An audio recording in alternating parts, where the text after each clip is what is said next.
Bonjour à tous, merci d'être avec nous de nouveau pour cet épisode 20 minutes chrono, le point juridique et comptable proposé par l'URPS Médecins Libéraux d'Île-de-France. Dans cette émission, notre objectif est simple, il est de répondre en 20 minutes à un sujet juridique, comptable, fiscal qui vous préoccupe, qui se pose à vous, médecins libéraux d'Île-de-France, déjà installés ou en cours d'installation. Et aujourd'hui, nous allons parler des établissements recevant du public et de la réglementation qui encadre donc ces établissements. En tant que médecin libéral, quel que soit votre type d'installation, vous êtes dans un établissement recevant du public, plus communément appelé ERP. Mais qu'est-ce que cela signifie et comment on peut répondre donc à ce cahier des charges ERP? Pour y répondre, nous avons bien entendu Camille Pichon. Bonjour Camille. Bonjour. Vous êtes juriste au sein de l'URPS Médecins Libéraux Île-de-France et c'est vous qui répondez aux questions des médecins libéraux au quotidien qui peuvent vous joindre au numéro unique régional, le 01 45 45 45 45. Et nous avons également le plaisir d'accueillir maître Christophe Cardozo. Bonjour maître. Bonjour. Vous êtes avocat au barreau de Paris, titulaire d'un DES en droit immobilier et donc c'est avec vous deux que nous allons traiter cette question. Alors, introduction, maître, avant de rentrer dans le détail du cahier des charges, est-ce que vous pouvez nous donner la définition juridique de ce qu'est un établissement recevant du public et en synthèse, quelles sont les différentes classifications existantes, je dirais en fonction des seuils? Alors, écoutez, avec plaisir, et j'inventerai rien. En réalité, la définition est donnée par l'article 143.2 du Code de la construction et de l'habitation, et je vais le citer, constitue des établissements recevant du public tout bâtiment, locaux et enceintes dans lesquels des personnes sont admises, soit librement, soit moyennant une rétribution ou une participation quelconque. Ce qui veut dire qu'en réalité, est un établissement qui reçoit du public, tout établissement qui reçoit une seule personne qui ne fait pas partie de son service. Donc, point de salut pour les médecins libéraux. Point de salut pour les médecins libéraux, évidemment. Et là, effectivement, ce que vous disiez était très juste, on va catégoriser en fonction du nombre de personnes que l'on reçoit. Et là, ce sont les catégories qui vont de 1 à 5 et par lesquelles on va distinguer les normes qu'il faut respecter pour recevoir dans les meilleures conditions les personnes qui sont extérieures à notre service. Alors pour faire simple, la plupart des médecins qui exercent dans une catégorie qui est plutôt la catégorie 5, on va dire, qui est finalement la catégorie en fait dans laquelle on reçoit, je crois, un effectif cumulé jusqu'à 100 personnes, c'est bien ça, sans hébergement? Alors, tout à fait, ce sont 100 personnes puisque la réglementation est particulièrement dense et complexe, c'est le nombre de personnes et le type d'activité. Pour les médecins, généralement, on fait du sanitaire, on est en catégorie U. Donc à partir du moment où on est moins de 100 personnes, ce qui est le cas le plus souvent, on est effectivement un ERP classé 5e catégorie. Voilà. Il n'empêche que quand on dépasse donc les 100 et qu'on est dans la catégorie 4, ce qui arrive pour certaines maisons médicales, en fonction du capacitaire, donc c'est ce qu'on discutait en préparant cette émission, on peut se retrouver effectivement dans une catégorie qui va au-delà de la catégorie 5 et donc les normes sont un petit peu différentes en termes notamment de protection des personnes et des usagers qu'on reçoit à l'intérieur donc de son établissement, c'est bien cela? Tout à fait. Plus on reçoit de monde, plus on est susceptible de grimper dans les catégories. Et plus on se rapproche de la première catégorie, et plus les règles sont complexes. Donc elles vont intéresser, c'est ce qu'on appelle vulgairement les portes coupe-feu, la résistance à l'incendie et la recevabilité des personnes à mobilité réduite, c'est-à-dire les personnes qui, malheureusement, n'ont pas la possibilité de se mouvoir comme le commun des mortels. Donc en résumé, quel que soit mon mode d'exercice, individuel, collectif, en tant que médecin libéral, donc à partir du moment où je reçois du public, ce qui est le cas, comment ça se traduit dans les normes en fait de sécurité et d'accès au quotidien, c'est-à-dire finalement quelles sont les règles imposées? Alors les règles imposées, elles sont différentes en fonction du nombre de personnes que vous allez recevoir.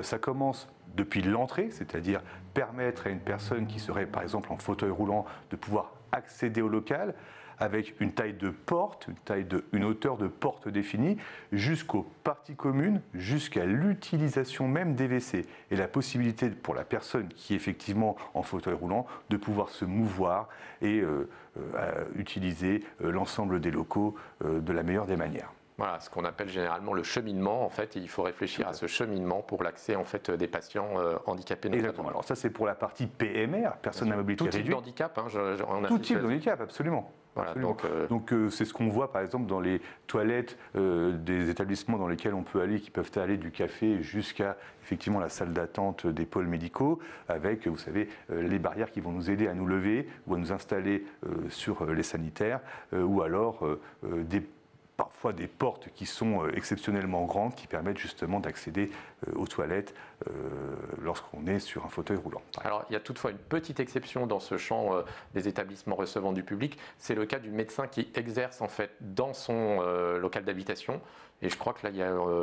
Exactement. Ouais. Alors je ne sais pas si c'est encore usuel. Moi, quand j'étais petit, je me souvenais, j'allais chez mon médecin et lui habitait à l'étage et il recevait ses patients au rez-de-chaussée. Dans ce cas-là, effectivement, on est soumis à la désignation habitation. On n'est pas considéré comme étant un établissement recevant du public. Alors il y a dès lors, à ce moment-là, une dérogation, effectivement. Très bien, donc deux types finalement d'obligations, accessibilité PMR, sécurité incendie. Il y a des dérogations qui existent, comment ça fonctionne? Alors effectivement, ce sont les deux grands axes qui ont été mis en place par notre législateur. Donc les personnes à mobilité réduite et la résistance d'un immeuble à l'incendie, l'objectif étant que le feu ne puisse se propager au sein des locaux en fonction du nombre de personnes que l'on reçoit. Plus on reçoit du monde, encore une fois, plus les restrictions seront importantes. À partir de là, les dérogations deviennent de plus en plus compliquées. On a eu à un moment donné, lorsque la réglementation est apparue en 2005, une période d'adaptation qui a permis à de nombreux praticiens qui exploitaient leur activité essentiellement en centre-ville d'avoir un temps suffisamment long pour pouvoir s'adapter. La demande était faite auprès des services des préfectures concernées, notamment à Paris, dans les grandes villes, où on voit qu'on est effectivement dans les immeubles haussmanniens et où il est difficile de pouvoir accéder lorsqu'on est à mobilité réduite. Pour le reste, les dérogations deviennent de plus en plus compliquées et complexes. Elles doivent être justifiées par on va dire une proportionnalité entre la capacité pour le praticien d'exercer son activité et le coût et les obligations architecturales qui seront imposées par la mise en respect des normes. Alors là, c'est une dérogation qui existe légalement, mais qui est très complexe et très difficile à obtenir. Je dirais aux praticiens qu'il est vraiment d'usage et préférable d'intégrer des locaux qui soient d'ores et déjà équipés afin d'éviter toute difficulté, tant les dérogations sont difficiles à obtenir en préfecture. D'accord. Effectivement, on est souvent confronté à ce type de problème.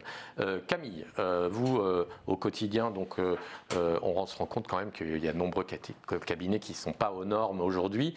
Mais concrètement, en fait, pour ces cabinets qui ne sont pas aux normes, à quel type de risque s'exposent-ils ? Alors, si j'exerce dans un local qui n'est pas aux normes, il y a plusieurs sanctions envisageables. La première, c'est en cas de danger, le maire qui peut prendre un arrêté de fermeture de l'ERP. Du coup, avec... On est dans les situations un peu extrêmes, là. Exactement, oui, on commence par la situation extrême. Arrêté dans lequel, du coup, figure la nature des travaux à réaliser et le délai d'exécution. Ce n'est pas le cas le plus courant, en effet. Absolument. On a l'amende administrative classique qui est appliquée autant de fois que de jours d'ouverture non autorisés. D'accord, oui. On a également l'engagement potentiel de la responsabilité civile délictuelle, c'est-à-dire que j'ai ouvert mon cabinet, quelqu'un vient, il estime avoir subi un préjudice du fait de l'absence de mise aux normes, il va demander en fait des dommages et intérêts et donc un montant en fait qui sera quantifié sur le préjudice estimé. D'accord. On a également l'engagement potentiel de la responsabilité pénale. Si le non-respect des normes a pour effet en fait, d'exposer autrui à un danger immédiat de mort ou de blessure, donc là on est sur code pénal, donc amende ou prison. On a le délit pénal de discrimination. En raison du handicap, donc pareil, code pénal, amende et prison, et les sanctions pénales en cas de non-respect des règles du code de la construction. Alors dans les quelques cas de dérogation qu'on évoquait tout à l'heure, on a compris que c'était compliqué à obtenir. Toutefois, Camille, est-ce que notamment le fait de présenter dans sa dérogation des alternatives finalement à l'accès personnes à mobilité réduite et notamment par exemple comme alternative de proposer des visites à domicile, est-ce que c'est recevable ? Alors oui, tout à fait. Proposer du coup des visites à domicile ou de la téléconsultation est une alternative en fait à l'accès du coup au cabinet. Donc c'est même très bien perçu puisque ça peut être un argument en faveur en fait de l'inclusivité et de l'adaptabilité de votre pratique. D'accord. Et dans l'hypothèse en fait où un cabinet aux normes handicapées depuis la rue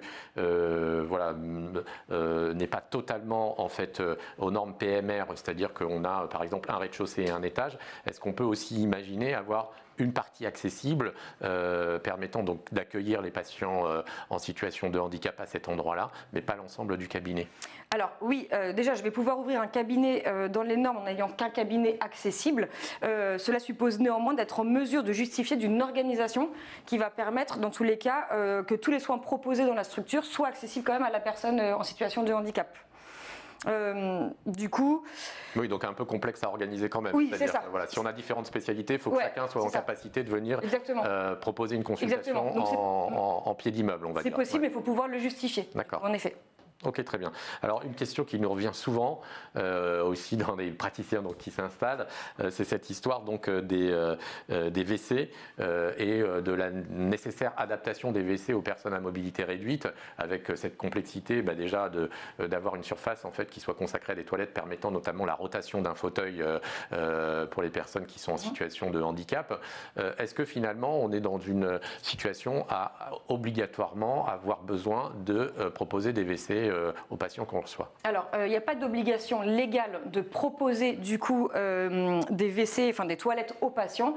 En revanche, si j'en propose un formellement, je suis obligée de mettre ce cabinet de WC aux normes. Si ce n'est pas le cas, du coup, je mets une affiche privée et je le rends accessible éventuellement aux patients qui en ont besoin. D'accord, donc cadre privatif, pas besoin de le mettre aux normes. En revanche, si on a des WC qui sont ouverts au public, il faut qu'on soit... Très bien. Maître Cardozo, on voit qu'il existe donc des dérogations. Si je suis sur le point de m'installer dans un local qui n'est pas accessible, est-ce que franchement j'ai une chance d'obtenir une dérogation? Quels sont les principaux motifs que je peux mettre en avant pour obtenir ma demande et auprès de qui je fais cette demande? Alors très bien, alors sachez tout d'abord que ces chances sont minces. Aujourd'hui, on privilégie effectivement l'accessibilité totale et absolue, surtout en matière médicale, à toutes les personnes qui sont à mobilité réduite. Il peut exister des dérogations, mais elles sont limitativement énumérées. Imaginons tout d'abord l'impossibilité technique. On l'évoquait. Il est possible que certains libéraux soient installés dans des immeubles anciens, en cœur de ville, et qu'ils exercent depuis un certain temps, que la clientèle soit cédée et que j'intègre effectivement ces locaux. Là, techniquement, il va être compliqué de permettre à l'établissement, à l'intégralité de l'immeuble, de devenir 100% ce qu'on dirait PMR, donc accessible aux personnes à mobilité réduite. Donc c'est également le cas pour la question architecturale. On ne va pas arriver en plein cœur d'un quartier haussmannien, bel immeuble haussmannien, on ne respecte pas la largeur de l'entrée et là on va se dire bah, tiens on va casser l'entrée et on va permettre l'accessibilité. Ça peut être une forme de dérogation qui encore une fois n'est pas le principe. C'est véritablement une exception, mais l'exception de l'exception. D'accord. Ça peut être également le cas lorsqu'il y a une disproportion manifeste économique en réalité, dans le cadre de l'exploitation de notre activité et le préjudice que nous causera la mise en œuvre de toutes ces questions dérogatoires, ou en tout cas de toute la permissibilité que nous imposent les normes. Ensuite, il y a le cas effectivement du refus de l'Assemblée des copropriétaires. On imagine bien qu'un médecin qui exploite au sein d'un immeuble qui est soumis donc, au principe de la copropriété se voit refuser la possibilité d'élargir les parties communes ou d'améliorer la qualité de l'ascenseur ou des escaliers pour rendre l'immeuble accessible. Encore une fois, il s'agit de dérogations qui sont des exceptions. On doit les justifier donc, pour obtenir ce dossier en préfecture. Donc il y a un document CERFA, comme toutes les demandes qui sont faites en matière de construction. Le dossier est déposé. L'administration, donc la préfecture, a 3 mois et 2 semaines pour vous répondre. S'il n'y a pas de réponse, c'est un accord tacite. Sachez-le, c'est très rare que ça passe toujours entre les fourches codines, vous savez, du contrôle de l'administration. Mais généralement, en matière d'accessibilité, on n'y échappe pas. Ce dossier donc est déposé et fait l'objet d'une acceptation tacite ou expresse ou d'un refus. Donc on voit bien qu'on est quand même sur des mesures d'exception. L'idéal, c'est bien sûr de s'installer dans des locaux qui soient immédiatement aux normes. On connaît toute la complexité en fait de ces installations en Île-de-France. parce qu'en fait il y a très peu de locaux qui sont aux normes, finalement dans ce schéma-là, quand on est dans une situation où on va reprendre un cabinet existant, cette situation donc, qui peut arriver notamment dans le cadre d'un départ à la retraite et d'une succession donc, avec un repreneur, si ce cabinet n'est pas aux normes, est-ce que vous pouvez nous expliquer quels sont donc les différents cas de figure, notamment la question de savoir si mon prédécesseur a fait la démarche d'un agenda d'adaptabilité en fait de son local, et si oui, est-ce que finalement s'il a obtenu une dérogation, est-ce que cette dérogation est cessible avec le local? Alors tout à fait. La dérogation touche l'activité. Elle ne touche pas la personne même de celui qui exploite. Lorsque l'administration vous donne une autorisation ou une dérogation, elle le donne en fonction de ce que nous avons vu juste avant, c'est-à-dire une activité exploitée, une patientèle, un immeuble, une certaine architecture, etc. Ce n'est pas la qualité, je dirais, ou les compétences du professionnel qui feront la différence. À partir du moment où on exploite la même activité et que toutes les démarches ont été réalisées et qu'on est en voie d'adaptabilité ou alors que l'immeuble est déjà répond tout à fait aux normes, pas de difficulté, on appelle ça, c'est une autorisation qui est pérenne, qui suit l'activité. En revanche, si on change d'activité et que l'activité nouvellement exploitée, elle, impose des règles qui sont complètement différentes et plus importantes en termes de respect, notamment pour l'accessibilité des personnes à mobilité réduite, dans ce cas-là, il faudra se mettre à jour. D'accord. Et logiquement, donc, en tant que repreneur, la personne qui est donc titulaire de cette dérogation doit pouvoir justifier d'un document, j'imagine, de l'administration avec ce type de dérogation. Alors tout à fait. Toutes les décisions de l'administration prennent la forme d'arrêtés. D'arrêtés qui permettent effectivement l'acceptation ou l'ouverture aux personnes à mobilité réduite et le respect de l'ensemble des dispositions applicables.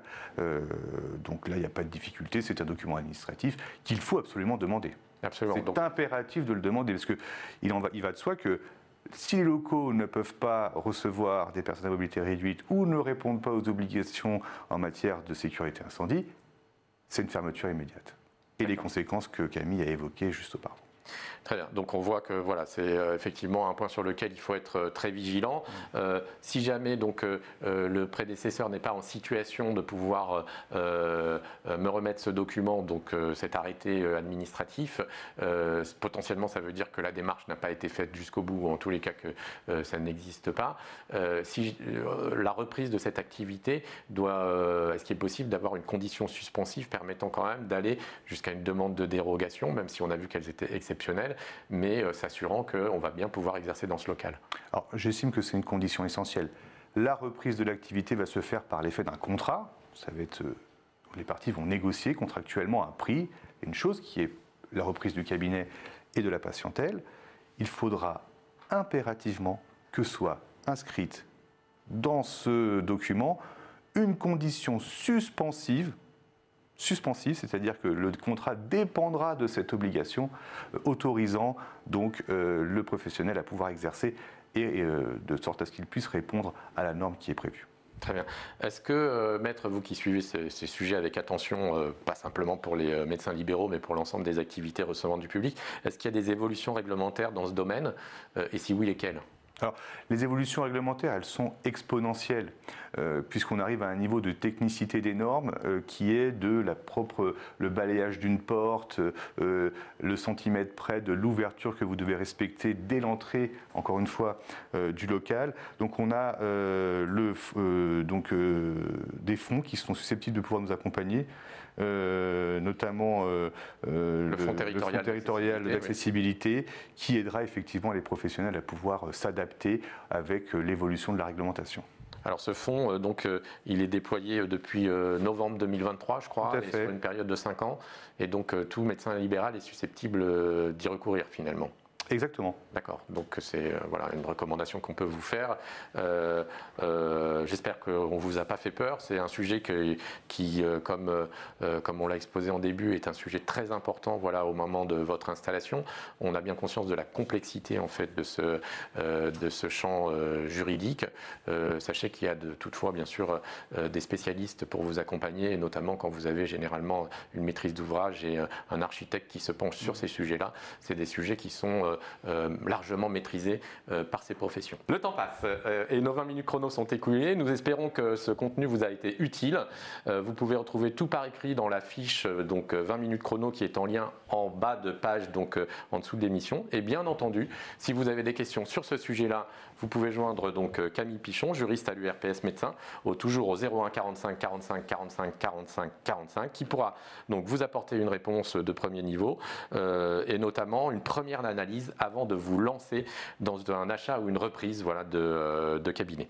Merci à tous pour votre écoute. Merci à vous deux pour la clarté de vos propos. À très vite pour une nouvelle émission de 20 minutes chrono de l'URPS.